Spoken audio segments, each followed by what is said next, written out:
जय हिंद, नमस्कार सभी साथियों को। कैसे हैं आप सभी। तो आज हम इस वीडियो में बात करेंगे कि दिल्ली पुलिस का विस्तृत सिलेबस के बारे में। दिल्ली पुलिस की वैकेंसी आने वाली है, तो उससे पहले तैयारी तो करनी चाहिए हमें। तैयारी करने के लिए पहले सिलेबस बहुत जरूरी है। तो सिलेबस के बारे में हम विस्तृत सिलेबस किन टॉपिक को इंपोर्टेंट देना चाहिए वो टॉपिक के बारे में भी बात करेंगे, ठीक है। तो विशेष सिलेबस की बात करें उससे पहले सामान्य ज्ञान समसामयिक विषय से 50 प्रश्नों की संख्या है, 50 ही अधिकतम अंक है, मतलब 50 अंक 50 प्रश्न आएंगे, ठीक है। जीएस है, सही बात कहें तो ये जीएस है, ठीक है, जीके से। उसके बाद में तर्क शक्ति आएगी, यानी रीजनिंग आएगी, रीजनिंग, ठीक है। रीजनिंग से 25 क्वेश्चन आएंगे और 25 ही नंबरों के, ठीक है। उसके बाद में संख्यात्मक योग्यता मैथ, तो मैथ के 15 क्वेश्चन आएंगे और 15 ही नंबर का आएंगे, ठीक है। उसके बाद कंप्यूटर, तो कंप्यूटर के 10 क्वेश्चन है, 10 ही नंबर के, ठीक है। और टोटल 90 मिनट यानी 1.5 घंटा दिया जाएगा, ठीक है। 1.5 घंटे के अंदर 100 क्वेश्चन करना है, जिसमें 50 क्वेश्चन तो है जीएस से, 25 क्वेश्चन है रीजनिंग से, 15 क्वेश्चन है मैथ से और 10 क्वेश्चन है कंप्यूटर से। यानी कि आपको प्रैक्टिस काफी करनी होगी, तभी आपका टाइम मैनेजमेंट होगा, ठीक है। क्योंकि 25 क्वेश्चन रीजनिंग के करने हैं और 15 क्वेश्चन मैथ के करने हैं, उसके साथ ही 50 क्वेश्चन जीके के करने हैं। तो प्रैक्टिस होगी, बेस्ट प्रैक्टिस होगी, तभी आपका पेपर है जो आप पेपर में नंबर आ पाएगा, ठीक है। तो प्रैक्टिस करते रहिए आप, और ये क्वेश्चन है फॉर्मेट है, ये सीख लीजिए, ठीक है। उसके बाद बात करते हैं विस्तृत सिलेबस। तो विस्तृत सिलेबस के अंदर सामान्य ज्ञान है, उसे किस किस टॉपिक से क्वेश्चन आते हैं। तो सामसामयिक घटना और दिन प्रतिदिन के अवलोकन, ऐसे मामले के ज्ञान है, उनके वैज्ञानिक पहलू अनुभव की जांच करने हेतु भी प्रश्न पूछे जाएंगे, ठीक है। जिसकी जानकारी की अपेक्षा किसी शिक्षित व्यक्ति से की जा सकती है। इस परीक्षा में भारत और उनके पड़ोसी देशों से संबंध, विशेषकर खेल यानी स्पोर्ट्स से क्वेश्चन आने वाले। स्टैटिक जीके समझ आए आप।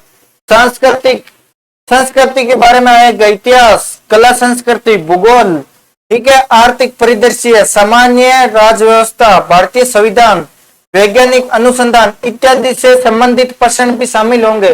ये इस प्रकार के प्रश्न होंगे कि उनके लिए किसी भी विषय के विशेष अध्ययन की आवश्यकता नहीं है, ठीक है। मतलब विशेष अध्ययन की आवश्यकता नहीं है, सामान्य क्वेश्चन पूछे जाएंगे, 12वीं लेवल के क्वेश्चन पूछे जाएंगे। बट आपको मतलब हर विषय में ज्ञान होना चाहिए। जैसे कला संस्कृति, स्पोर्ट्स के बारे में आपको पूरा जानना चाहिए। कला संस्कृति स्टैटिक जीके है, यानी लोक नृत्य है, जैसे कोई लोक नृत्य आदर्श मान लो क्लासिकल डांस है, उसके बारे में ये कला संस्कृति क्वेश्चन पूछा जाएगा। इतिहास, इतिहास है, मिडिवल है, एंशिएंट है, मॉडर्न है, तीनों हिस्ट्री से इतिहास पूछा जाएगा। उसके बाद भूगोल, भूगोल है जो राजस्थान का भूगोल आप पूरा पढ़ लीजिए, और राजस्थान के भूगोल से कहीं से भी क्वेश्चन आ सकता है इसके अंदर, ठीक है। संविधान का भी क्वेश्चन आएगा, राज्य व्यवस्था का क्वेश्चन आएगा। उसके बाद वैज्ञानिक अनुसंधान, वैज्ञानिक अनुसंधान मतलब कि वो अभी इसरो है, राशिको है आदि, किस प्रकार का मतलब वैज्ञानिक अनुसंधान है, उससे क्वेश्चन पूछा जाएगा। ये तो होगी जीएस की बात। जीएस के बाद में हम बात करते हैं तर्क शक्ति। तर्क शक्ति यानी रीजनिंग। तो रीजनिंग के कौन कौन से टॉपिक इंपोर्टेंट है। तो सादृश्य है, समानता अंतरों, स्थानिक कल्पना, स्थानिक अभिविन्यास, दृश्य स्मृति, विभेद, अवलोकन, संबंध उदाहरण, अंकगणित तर्क यानी कि मैथमेटिकल ऑपरेशन, आकृति संबंधी वर्गीकरण, अंकगणित संख्या श्रृंखला यानी सीरीज, गैर शाब्दिक श्रृंखला मतलब इसमें से कौन सा शब्द है जो भिन्न है, कोडिंग डिकोडिंग इत्यादि पर प्रश्नों को शामिल किया जा सकता है। यह टॉपिक बताया, यह टॉपिक इंपोर्टेंट टॉपिक है, इन टॉपिकों से क्वेश्चन आने की प्रबल संभावना है, ठीक है। उसके बाद बात करते हैं मैथ। मैथ के कौन कौन से टॉपिक है जो इंपॉर्टेंट है उसके बारे में बात करें तो मैथ के टॉपिक है पूर्णांकों का अभिकलन, दशमलव है, भिन्न संख्याओं के बीच परस्पर संबंध, मूलभूत अंकगणित संक्रियाएं, प्रतिशत, अनुपात, समानुपात, औसत, ब्याज, लाभ हानि, ब्याज दोनों है, साधारण ब्याज और चक्रवृद्धि ब्याज, ठीक है। लाभ हानि, प्रॉफिट लॉस, छूट। उसके बाद क्षेत्रमिति, उसके बाद समय दूरी, अनुपात, समानुपात, अनुपात, समय, समय और कार्य आदि से संबंधित प्रश्न शामिल किए जाएंगे। ये तो मैथ के इंपॉर्टेंट टॉपिक है। इन टॉपिकों से आप कमांड करके जाइए ताकि आपका प्रश्न है जो छूट ना पाए, ठीक है। ये टॉपिक है, इंपॉर्टेंट टॉपिक है मैथ के अंदर। इन टॉपिकों से मोस्टली ऑफ क्वेश्चन पूछा जाता है। जैसे क्षेत्र मिति से क्वेश्चन पक्का आता है मैं इससे दिल्ली पुलिस के अंदर, ठीक है। लाभ आने से भी क्वेश्चन आता है, ब्याज से क्वेश्चन आता है, औसत से क्वेश्चन आता है, समानुपात है, अनुपात से भी क्वेश्चन आता है, प्रतिशत से क्वेश्चन आता है, समयकारी से क्वेश्चन आता है। ये इंपॉर्टेंट टॉपिक है। इन प्रश्न इन टॉपिकों से मतलब पक्का क्वेश्चन आता ही आता है। तो इस टॉपिक पर कमांड करके पेपर देने जाए, ठीक है। उसके बाद बात करते हैं कंप्यूटर। तो कंप्यूटर की बात करें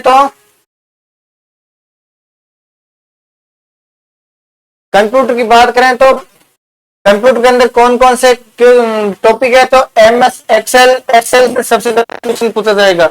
एक्सेल के बारे में आप विस्तृत पढ़ के चलना है। उसके बाद एमएस वर्ड, कम्युनिकेशन, इंटरनेट और वेब ब्राउजर, उसके अंदर में मोस्टली ऑफ टॉपिक तो है ये है। उसके बाद विस्तृत बात करें तो वर्ड प्रोसेसिंग, ठीक है। उसके बाद दस्तावेज को खोलना बंद करना, पाठ लेखन, पाठ का प्रारूपण। उसके बाद बात करें तो संबंधित तत्व, एमएस एक्सेल, स्प्रेडशीट तत्व, सेल का संपादन, फंक्शन, फॉर्मूले, संचार, ईमेल की मूल बातें, ईमेल भेजना प्राप्त करना, ईमेल, इंटरनेट, उससे बारे में पूछा जाएगा, ठीक है। वेब ब्राउजर, वेब ब्राउजर में इंटरनेट, इंटरनेट पर सेवाएं, यूआरएल, एचटीटीपी और एफटीपी, वेबसाइट, ब्लॉग, ठीक है। उसके बारे में web browsing software, search engine, date, video compressing, e banking, ये मोस्टली ऑफ टॉपिक है जिनसे क्वेश्चन आता है। और पिछली भर्ती में दिल्ली पुलिस के अंदर कंप्यूटर के अंदर सबसे ज्यादा क्वेश्चन एमएस एक्सेल से आया, ठीक है। एमएस एक्सेल और एमएस वर्ड से। तो ये है जो एमएस एक्सेल है, एमएस वर्ड है, इंटरनेट है, जीमेल से भी क्वेश्चन आया था पिछली भर्ती में, ठीक है। इंटरनेट से भी आया था। तो ये टॉपिक है जो आप इंपॉर्टेंट टॉपिक है, इस पर कमांड करके जाना है कंप्यूटर के अंदर। ये टॉपिक पढ़े बिना तो पढ़े वगैरह तो जाना ही नहीं है, ठीक है। तभी आपका सिलेक्शन के नजदीक आप पहुंचोगे, ठीक है। तो दिल्ली पुलिस का प्रैक्टिस सेट भी सीबीटी बेस्ड करते रहे। और प्रीवियस क्वेश्चन है जो वहां पर टेक्स्ट बुक पर प्रीवियस क्वेश्चन भी मिलते हैं, वहां से download text book pass pro लेके आप प्रैक्टिस करते रहे। जितनी ज्यादा आप प्रैक्टिस करोगे उतना ही आपके लिए लाभदायक होगा, ठीक है। उतने ही आप जो पेपर के सिलेक्शन के नजदीक पहुंचोगे, ठीक है। तो प्रैक्टिस करते रहे, पढ़ते रहे। आज के लिए इतने, अब मिलेंगे किसी नेक्स्ट सेशन, तब तक के लिए जय हिंद, जय भारत।